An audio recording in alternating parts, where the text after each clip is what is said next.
So the woman who is caught in adultery, which by nature, in and of us saying that, is a phrase that must be examined. Mm-hmm.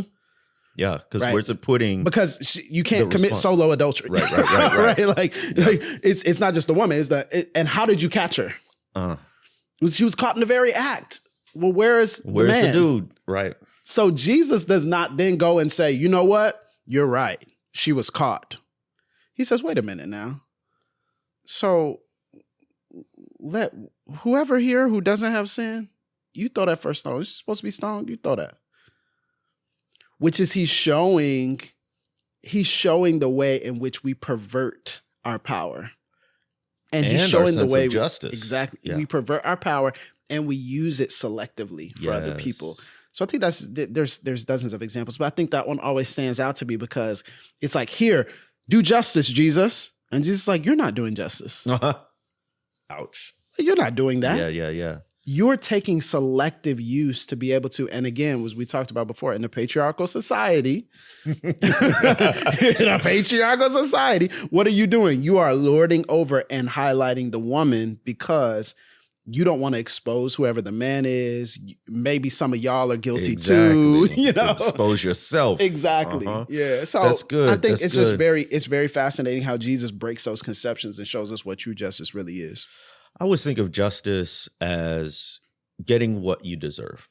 Mm-hmm. And that works on both sides. Absolutely. So getting what you deserve in the sense of something you deserve has been stolen from you or withheld from you and restoring that.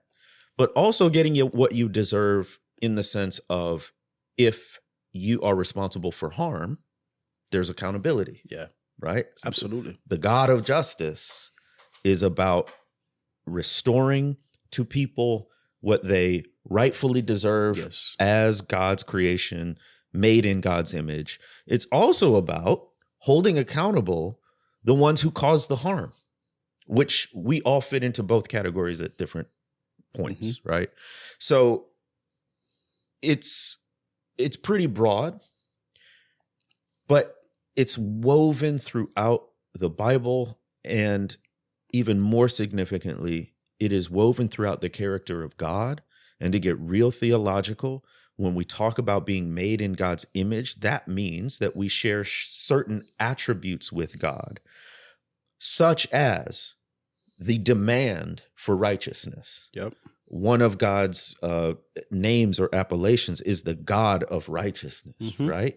So if we are God's creation, we are to be people of righteousness. Yes. So to your point, this is not optional. And I love that you talk about justice is getting what you deserve, right? Because this is crucial for people to understand that God is a God of justice, because the flip side or the other hand in that equation is mercy. Mm-hmm. And we all want that, which is mercy is not getting what we deserve. Right. So we all want mercy, but mercy does not become powerful. Mercy does not become meaningful until we realize justice. Absolutely. And when we realize justice, we realize this is what so-and-so deserves. This is what I deserve. And God is yet still merciful. So you see, good. That's like that's the incomprehensibility of the love of God. Okay, this has become a theology podcast. Listen, let's go. Here we go. Let's go. But this is what brings people to tears when they realize and come into a personal relationship with Jesus, right? Like you were telling us on a different episode, the first time you helped lead someone to Christ. Right. And there were tears in this man's eyes, right? And I think part of that reaction from us is to realize that God loves us so much that the accountability that we deserve, that the mistakes we've made, that the rebellion, that the way we've harmed other people and ourselves, that doesn't separate us from the love of God. Yeah, that's good. That is just, that's good, bro. We cannot in our flesh believe that there is a love that expansive and that strong that will truly never leave or abandon or forsake us, because we've never met another human who could do that.